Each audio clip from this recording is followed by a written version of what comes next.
Bismillahirrahmanirrahim. Assalamualaikum warahmatullahi wabarakatuh. Perkenalkan, nama saya Husnul Hatimah dengan NIM 70200121082 dengan dosen pengampu Ibu Yusna Indah Jayadi SGZ MKes pada mata kuliah Biomedik 2. Nah, pada kesempatan kali ini saya akan menjelaskan mengenai integrasi metabolisme. Nah, senyawa apa saja yang dapat menghasilkan energi atau sebagai sumber energi?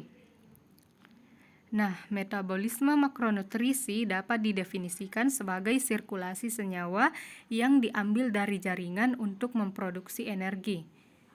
Penghasil energi itu sendiri bisa berasal dari glukosa, asam lemak bebas, triasilgliserida, keton tubuh, asam amino, laktat, gliserol, dan alkohol. Nah, bagaimana rumus perubahan energi yang disimpan dalam tubuh? Yang pertama yaitu pengaturan penyerapan dan metabolisme gizi adalah dasar untuk penyesuaian pada makhluk hidup. Yang kedua, change in body energy story, di mana energi yang disimpan di dalam tubuh itu sama dengan energi yang dikeluarkan oleh tubuh. Yang ketiga, makanan berlebihan akan menyebabkan kelebihan kalori dari energi yang dibutuhkan, disimpan sebagai glikogen dan triasilgliserol. Yang keempat, ketika makanan tidak tersedia, energi yang tersimpan digunakan untuk kebutuhan saat ini. Dan yang terakhir yaitu karena sifat dan jumlah sumber energi yang disediakan oleh asupan tidak identik dengan sumber energi yang dikonsumsi atau disimpan oleh tubuh, maka sintesis, oksidasi, dan penyimpanan dari masing-masing gizi makro individu harus diatur. Nah, adakah hubungan antara metabolisme, karbohidrat, lipid, dan protein? Jawabannya yaitu ada.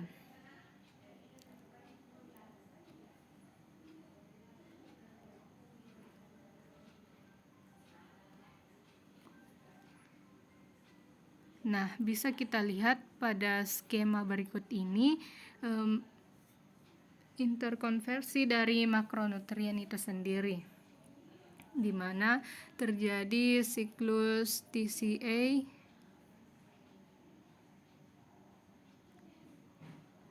oleh asam pirufat. Protein,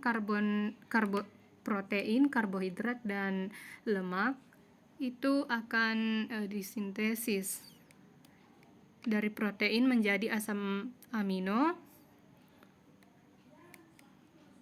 kemudian karbohidrat akan menjadi glikogen atau glukosa, kemudian lemak menjadi triasilgliserol menjadi asam lemak dan gliserol 3P. Kemudian akan diubah menjadi asetil CoA, kemudian dari protein tadi menjadi asam amino, lalu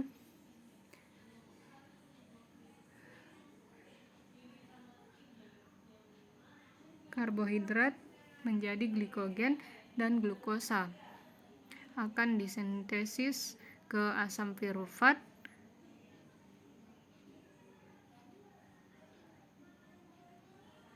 ya, bisa kita lihat pada gambar berikut ini dengan jelas.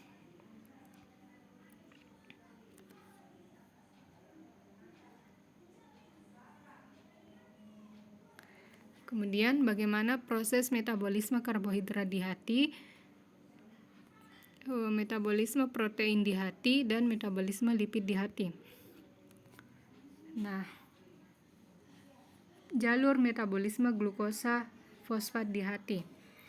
Glukosa 6-fosfat di hati akan menghasilkan glikogen hati, gula darah, dan asam pirufat. Kemudian asam pirufat dari proses glikolisis akan menjadi asetil CoA, mengubah bentuk menjadi asam kolesterol dan kemudian triasil gliserol dan fosfolipid.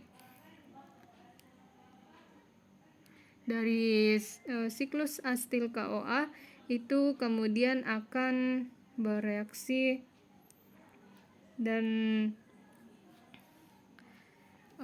menjalani siklus TCA dan menghasilkan karbon dioksida dan oksigen serta HO yang mengalami fosforilasi dan oksidasi.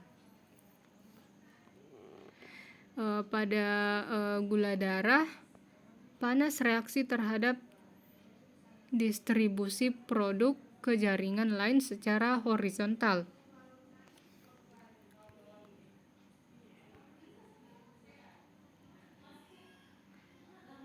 Nah, kemudian metabolisme khusus jaringan selama siklus fat phase.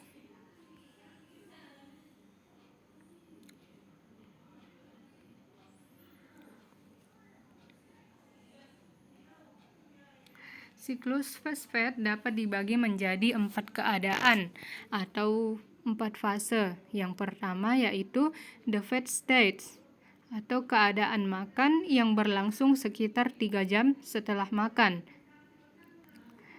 Yang kedua fase the post absorptive or early fasting state atau keadaan di mana terjadi penyerapan awal yang terjadi sekitar 3 jam hingga 12 sampai 18 jam setelah makan.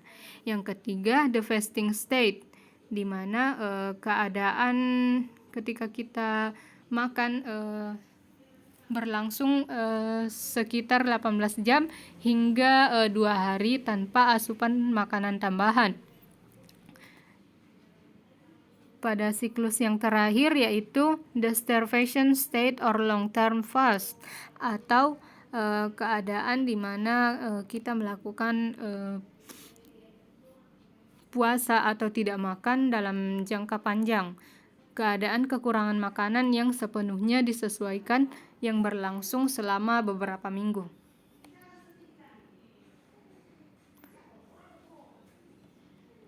Nah, setelah nutrisi dalam makanan telah diserap, tubuh bertumbuh pada sumber-sumber endogen untuk energi.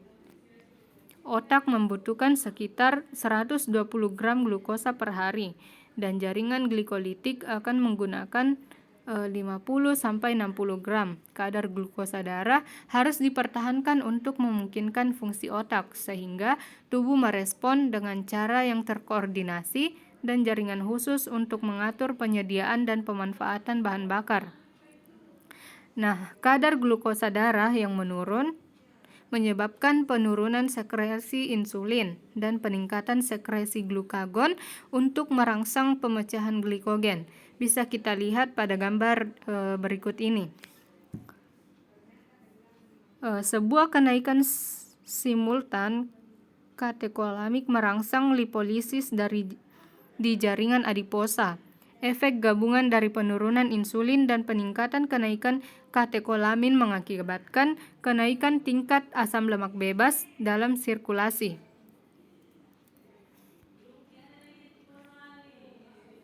Nah, bisa kita lihat pada gambar berikut ini.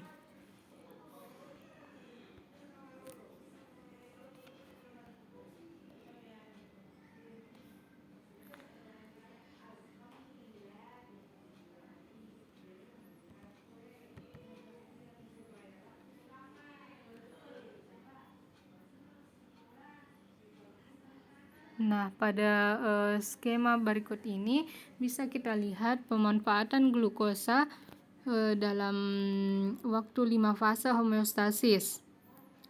Tahap pertama mengacu pada periode penyerapan atau fosfoprandial.